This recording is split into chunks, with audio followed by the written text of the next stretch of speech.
the other presidents, because we are in the United States and worldwide in the worst economic collapse in history.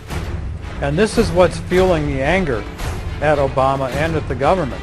And Obama is incapable of dealing with this financial crisis. In fact, he is a failed president, and he's a failed personality. And there is actually discussion in Washington right now and within the government of using the 25th Amendment to the U.S. Constitution to remove Obama from office. That amendment allows for removing a president who is incapacitated, either physically or mentally. And in this case, Obama is mentally incapable of fulfilling the office of president right now.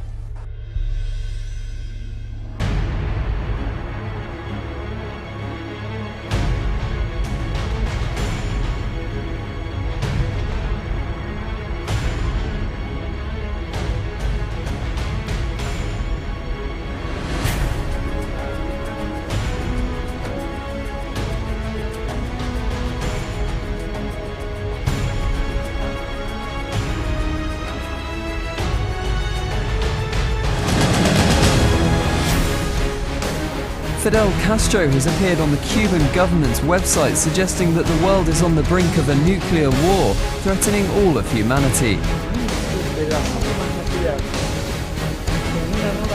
The use of nuclear arms in a new war implies the end of humanity. That's what scientist Albert Einstein predicted. He was able to measure its destructive capacity for generating millions of degrees of heat that vaporizes everything in a wide radius. That genius was the driving force in the development of this weapon before the genocidal Nazi regime had it.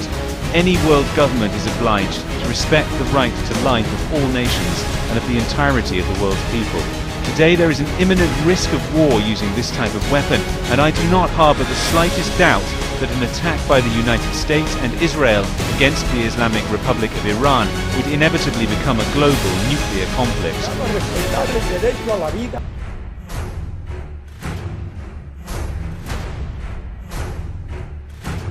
Wildlife and Fisheries is doing frequent water quality sampling, testing oxygen levels. But Plaquemines Parish President Billy Nungesser says that's not enough. I've asked the Wildlife and Fishery, I know you're testing for oxygen, and that's your job, but let's get a little excited here and ask for some other kind of testing to make sure if it is just oxygen and if it is just the heat of the sun causing this, then that's great.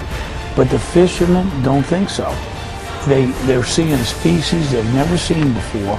Nungesser says he has tried contacting Federal EPA Administrator Lisa Jackson for answers on more federal testing of parish waters. But now his office is looking into doing some independent testing. Thursday afternoon, as workers hurried to finish plugging the Deepwater Horizon well, other workers continued cleaning up. Yeah, it gets you really upset. It really pisses you off when you come out here and you hear people saying that the oil's been picked up, it's over. The spill is finished. It's not finished. We still got a lot of oil left out here to pick up. BP now reports 109 miles of shoreline are still experiencing moderate to heavy oil. This is Ground Zero, Bay Jimmy in Plaquemines Parish, Louisiana. Last week, just in 1 week, we picked up 26,000 gallons of oil water out of this area and 8,700 bags of oily waste.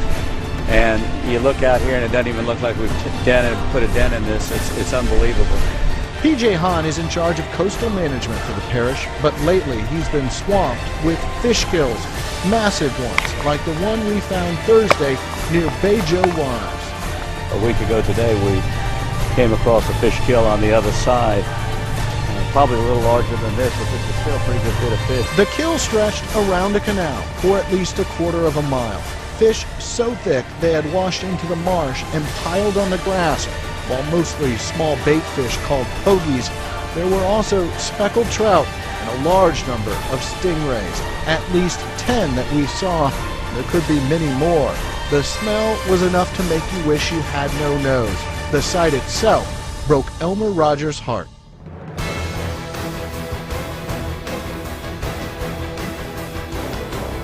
A stunning picture from a 21st century cautionary tale about chemicals and waste, and a town suddenly overrun with toxic sludge like that lava at Pompeii.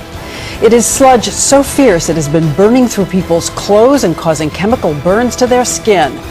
Tonight, it happened overseas, but it has happened before in the United States. And what can we learn? Well, Jim Sciutto tells us what we know so far about the frightening scene in a small town in southwest Hungary. It's a science fiction movie that's come to life, a toxic tsunami. A wave of red sludge 6 feet high flooding through narrow streets, setting hundreds of panicked residents fleeing.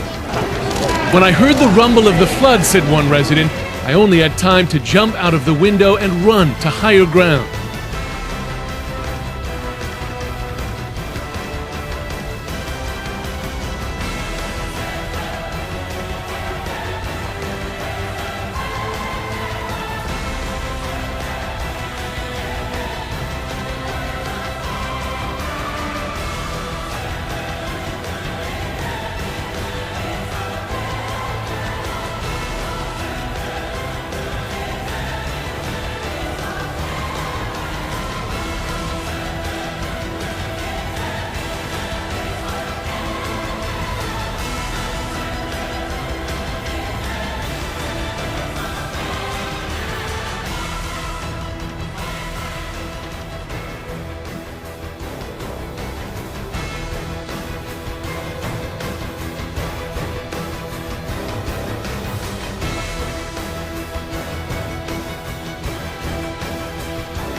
many of you have been waiting for.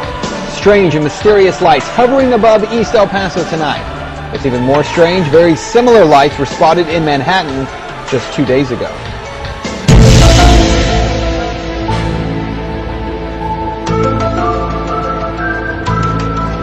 Above the skies of Northeast and East El Paso tonight, a sight that was a little more than stunning. This is what one of our photographers, Ram Moreno, caught on video. One solitary light that appears to be falling in the sky. But that light suddenly breaks apart into two, then three separate lights. Those lights then just freeze in the air and begin to hover. Eventually, a fourth light can be seen. Then the lights appear to be hovering and then moving in a strange pattern. Then they all disappear. We received a lot of phone calls into our newsroom tonight from people in the northeast part of town and on the east side, all of them wanting to know what was going on. And the descriptions from everyone calling basically the same. One caller thought a plane was falling. Another thought it was a meteorite. Others, though, said it looked like a UFO. Now, you want to get really creepy? Check this video out. Just 2 days ago, in the sky above Manhattan, people froze on the street there as they saw these three lights hovering in the middle of the day. And check this out. The three lights are close to each other, then spread out into this triangle pattern. Now, look at the patterns side by side. This from Manhattan and the other tonight in El Paso. I gotta tell you, they do look eerily similar.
Yeah, get on it.